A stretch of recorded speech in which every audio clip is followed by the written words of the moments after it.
नमस्ते everyone, Monika astrology में आपका बहुत बहुत स्वागत है। आज हम चर्चा करने जा रहे हैं मकर लग्न की और मई महीने के राशिफल की। देखिए, इस महीने बहुत सारे ट्रांजिट होने जा रहे हैं और सारे ही ट्रांजिट की हम विस्तार से चर्चा करेंगे और मई के महीने में क्या बदलाव आने वाले हैं ये भी जानने की कोशिश करेंगे। सबसे पहले शुरुआत करते हैं आपके ग्रह गोचर के साथ। देखिए, गुरु चेंज हो रहा है 14 मई को और मिथुन राशि में गुरु प्रवेश करने जा रहे हैं। सूर्य जो है वो 15 मई को वृषभ राशि के अंदर प्रवेश करेंगे। राहु जो है वो 18 मई को कुंभ राशि में प्रवेश करेंगे और केतु का प्रवेश होगा सिंह राशि में। शुक्र मीन राशि में रहेंगे पूरे महीने के लिए। मंगल का पूरे ही महीने कर्क राशि के अंदर ही भ्रमण रहेंगे। बुध जो है वो 7 तारीख से 23 तारीख तक मेष राशि में और 23 तारीख के बाद वृषभ राशि के अंदर प्रवेश करने जा रहे हैं। इस प्रकार से ग्रह गोचर है। यहाँ बहुत सारे कॉम्बिनेशंस है, बहुत सारे चेंजेस हैं। चलो विस्तार से चर्चा करते हैं। सबसे पहले शुरुआत करते हैं आपके लग्न से। मकर लग्न और लग्न का स्वामी बनता है शनि। शनि आपके तृतीय स्थान में है। यहाँ राहु के साथ कॉम्बिनेशन के अंदर रहेंगे और ये शुरू के 18 दिन का ट्रांजिट है कि जहां शनि राहु एक साथ रहेंगे। उसके बाद शनि राहु अलग हो जाएंगे। तो लग्न लॉर्ड का तृतीय भाव में जाना, ये महीना बहुत ज्यादा वर्कोहॉलिक रहेगा। बहुत ज्यादा लोगों के साथ कनेक्टिविटी रहेगी। एक आपका कार्य पद्धति बहुत ज्यादा मेहनती रहेगी। आप अपने टेक्निकल चीजों को लेकर बहुत ज्यादा परफेक्ट रहेंगे। इस महीने में डेफिनेटली कहूंगी कि आप जो भी काम करते हैं उसमें आपको सफलता प्राप्त होगी। शुरू के 18 दिन शनि राहु का जो ट्रांजिट है वहां पर किसी से बहसबाजी करने से बचना चाहिए। बहुत शांति से अपने काम पे ध्यान दीजिएगा। अपने काम को परफेक्शन की तरफ ले जाइए। किसी भी प्रकार के विवाद में पड़ने से बचना चाहिए। बाकी इस महीने के अंदर मंगल भी लग्न के ऊपर दृष्टि संबंध बनाए हुए है, तो ये एक मेहनत का प्रतीक है। आप बहुत ज्यादा एनर्जी के साथ काम करेंगे। लोगों का आपके साथ एनर्जी मैच करना थोड़ा मुश्किल होगा। इतना प्रॉपर आप टेक्निकली काम कर पाएंगे। तो एक तरह से बहुत अच्छा है। जो भी मेडिसिन में है उनके लिए भी बेहतरीन परिस्थिति है। अब बात करते हैं आपके द्वितीय भाव की। देखिए, द्वितीय भाव में जो द्वितीयेश है वो तृतीय स्थान में है। राहु यहाँ पर आएंगे 18 को। उससे पहले द्वितीयेश जो है वो आपके राहु के साथ है। तो राहु का कहीं ना कहीं सेकंड हाउस के साथ कनेक्शन है। देखिए, दूसरे भाव में राहु जो होंगे, देखिए परिवार, सेविंग सबको अफेक्ट करेंगे। तो एक तरह से कहा जाए, यहाँ 18 के बाद जो राहु आते हैं, राहु यहाँ पर डेफिनेटली आपकी इनकम को कहीं ना कहीं मल्टीपल तरीके से बढ़ाएंगे। ये परिवार का घर है तो परिवार में किसी को भी उधार पैसे देते हैं तो सोच समझ के दीजिएगा। सेविंग्स को लेकर आपको बहुत ध्यान रखना है। अगर कहीं पर भी इन्वेस्ट भी कर रहे हैं तो सोच समझ के कीजिएगा। अगर करते भी हैं तो डेफिनेटली कहूंगी कि शुरू के 18 दिन थोड़ा सा आप ध्यान रखिएगा। ये जो राहु का ट्रांजिट रहेगा 18 के बाद, वहां आप अपनी सेविंग्स को बढ़ोतरी में ले जा तो पाएंगे, मगर अगर परिवार में या किसी दोस्तों में या कहीं पर भी नियर रिलेटिव को अगर आप पैसे कहीं पे भी देते हैं तो रिकवरी करना बड़ा मुश्किल हो जाता है। तो सेविंग्स इन्वेस्ट भी करते हो तो सोच समझ के कीजिएगा। जो भी इन्वेस्टमेंट करो लॉन्ग टर्म के लिए करोगे तो आपके लिए लाभदायी रहेगा। राहु सेकंड में जो 18 के बाद आता है उसके बाद थोड़ा सा आपकी वाणी को संयम में रखिएगा जब भी फैमिली मैटर्स की बात कही जाए तो। बाकी एक तरह से देखा जाए तो ये आपकी ऊर्जा में बढ़ोतरी करेंगे। आपको मल्टीपल इनकम की तरफ ले जाने की कोशिश करेंगे। तो एक तरह से बेहतरीन परिस्थिति है। तृतीय स्थान की बात करते हैं। देखिए, तृतीय स्थान में शनि शुक्र एक साथ हैं, जो आपके दशम लॉर्ड भी है। और मीन राशि के अंदर शुक्र और शनि का ये भ्रमण रहेगा। 18 के बाद मुझे लगता है कि कार्यस्थल में बहुत ज्यादा पॉजिटिविटी यहाँ नजर आती है। अगर कोई परेशानियां भी है तो वहां पर आपको काफी रिलीफ मिलेगा। शुक्र यहाँ पर तृतीय स्थान में कोई भी प्रकार की नई जॉब के लिए ट्राई कर रहे हैं तो 18 के बाद जॉब की परिस्थितियां बहुत पॉजिटिविटी लेकर है।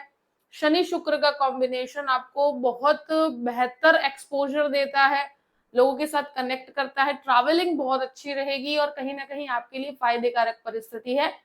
तो जॉबलेस लोगों के लिए 18th के बाद की परिस्थितियां बहुत एक्सीलेंट है। अब बात करते हैं चतुर्थ भाव की। चतुर्थ भाव की बात करते हैं। चतुर्थेश मंगल बनकर नीचस्थ अवस्था में है। चतुर्थ भाव में सूर्य है और बुध का कॉम्बिनेशन रहेगा। देखिए बुध 7 से लेके 23 तक यहाँ पर है और सूर्य यहाँ पर शुरू के 15 दिन तक है। तो सूर्य उच्च के होने की वजह से एजुकेशन के अंदर जो भी एजुकेशन के साथ जुड़े हुए लोग हैं, जो टीचर्स हैं, जो भी प्रोफेशंस में हैं, कोई भी प्रकार का आप पढ़ाने का काम करते हैं तो उनके लिए बहुत अच्छी अवस्था है। जो हायर एजुकेशन की तरफ है उनके लिए बहुत अच्छा है। जो गवर्नमेंट से जुड़ा हुआ काम करते हैं उनके लिए भी बहुत अच्छा है। प्रॉपर्टी संबंधित और स्पेशली हेरिडिटी से संबंधित कोई भी प्रॉपर्टी का विवाद है तो उसको रिजॉल्व करने के लिए मुझे लगता है शुरू के 15 दिन में इस तरह की परिस्थितियां क्रिएट होगी कि प्रॉपर्टी संबंधित विवाद हो, और उसमें मुझे लगता है कि आपकी परिस्थितियों में बेनिफिट्स मिलता हो मुझे नजर आता है। यहाँ हेरिडिटी से आपको लाभ मिलेंगे। एक चीज डेफिनेटली कहूंगी कि प्रॉपर्टी संबंधित कार्यों में जल्दबाजी मत कीजिएगा। थोड़ा समय लेकर आप काम करते हैं तो ज्यादा बेहतर रहेगा। यहाँ सूर्य बुध का जो कॉम्बिनेशन रहेगा ये 7 तारीख से 15 तारीख के बीच का है, जो आपके लिए प्रॉपर्टी संबंधित कार्यों में सफलता दिलाता है। यहाँ डेफिनेटली कहूंगी कि ये आपके कॉन्फिडेंस को काफी बढ़ाएंगे। आप जो भी काम करते हैं उसमें सफलता आपको दिलवाने में सक्षम है। अब पंचम भाव की बात करते हैं। पंचमेश आपके तृतीय भाव में है। पंचम भाव में सूर्य आएंगे 15 तारीख के बाद और बुध आएंगे यहाँ पर 23 तारीख के बाद। तो ये परिस्थिति ऐसी बनती है कि सूर्य का यहाँ पर आना और जो शुक्र का कॉम्बिनेशन है, मुझे लगता है कि ये परिस्थिति में स्टूडेंट्स के लिए बहुत अच्छा समय है। स्टूडेंट्स अगर एक कॉलेज के अगर एडमिशन लेना चाहते हैं तो वहां से किसी और जगह पर आपको जाना हो तो जा सकते हैं। कहीं पर भी आपकी चॉइस की जगह पर आपको एडमिशन प्राप्त होगा। एजुकेशन और टेक्निकल पर्संस के लिए बहुत बेहतर परिस्थिति है। इवन 15 तारीख के बाद जो सूर्य का यहाँ आना, रिसर्च बेस्ड कार्यों में जो भी जुड़े हुए उनको लाभ मिलेगा। शेयर मार्केट से संबंधित लाभ यहाँ पर मुझे नजर आते हैं। इस महीने बहुत ही बेहतरीन परिस्थिति रहेगी। अब बात करते हैं अष्टम भाव की। देखिए अष्टम भाव का स्वामी जो है पहले चतुर्थ भाव में है, फिर पंचम भाव में गुरु यहाँ पर आएंगे। देखिए 14 के बाद गुरु का भ्रमण यहाँ पर होगा आपके छठे घर में। देखिए 6th हाउस के अंदर जब गुरु आते हैं, फाइनेंशियल मैटर्स को लेकर बहुत ज्यादा ध्यान रखना होगा। अगर लोन लेना चाहते हैं, फॉर एग्जाम्पल अगर कोई भी प्रकार की लोन भी लेते हैं तो कैलकुलेटिव रिस्क के साथ ले सकते हैं। 7 से 23 तक की परिस्थिति आपके लिए बेहतर रहेगी अगर लोन की परिस्थिति कही जाए तो। डेफिनेटली गुरु यहाँ पर आने पर मैं यही कहूंगी कि फाइनेंशियल मैटर में बहुत ज्यादा सतर्क रहना। ओबेसिटी से संबंधित समस्या और स्पेशली कहा जाए कि लीवर संबंधित अगर कोई भी समस्या है, हार्मोनल डिसीज है, तो वहां पर अपने स्वास्थ्य का ध्यान रखिएगा। यहाँ हेल्थ को लेकर कहूं कि अपनी कोई भी आप अगर इसमें अवॉइड करते हैं कोई चीज को तो वो आपको परेशान कर सकती है। यहाँ शत्रु हावी होने की कोशिश डेफिनेटली करते हैं, मगर गुरु यहाँ पर बहुत स्थिरता से परिस्थितियों को संभालने की क्षमता रखते हैं।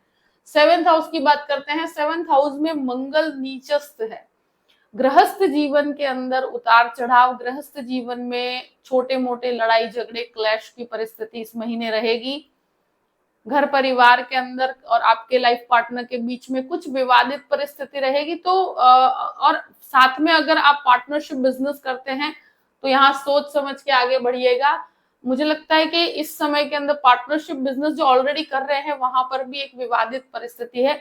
नई पार्टनरशिप को आप इस समय के लिए अवॉइड कीजिए। मंगल यहाँ पर जो बैठे हैं ये नीचस्थ है, तो मेडिसिन का काम या मेडिसिन का बिजनेस करते हैं उनको बहुत अच्छा लाभ रहेगा। ये काफी मूड स्विंग्स दे देता है जब ये मंगल इस परिस्थिति में होता है। आपके लाइफ पार्टनर की स्वभाव में काफी मूड स्विंग्स आप देख पाएंगे। यहाँ बहुत संयम बना के रखेंगे तो ही बेहतर रहेगा। अष्टम भाव की बात करते हैं। देखिए अष्टम भाव में केतु आते हैं 18 तारीख से।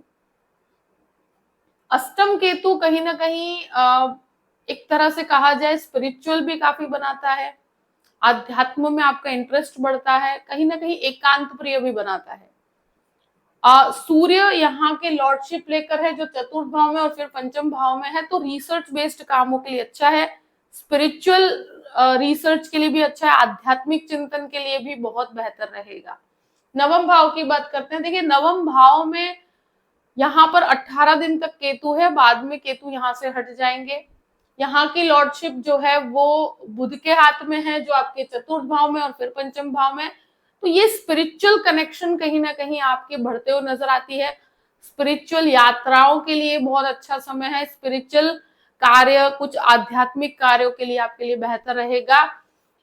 यहाँ एक तरह से देखा जाए कि अगर फादर से कनेक्टेड कोई भी बिजनेस है या वहां पर कोई लाभ है तो 18th के बाद वहां पर सफलता के योग बनते हैं।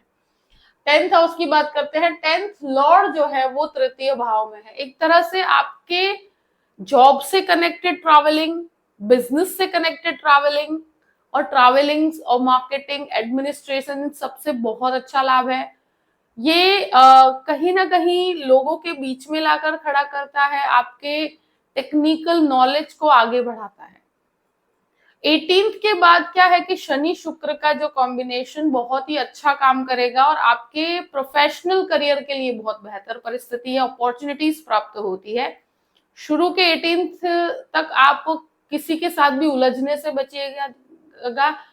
कोई ब्रदर सिस्टर रिलेशनशिप का कोई विवाद चल रहा है तो 18th के बाद आपके विवाद यहाँ पर काफी हद तक सॉल्व हो जाएंगे अगर जॉइंट बिजनेस में है तो।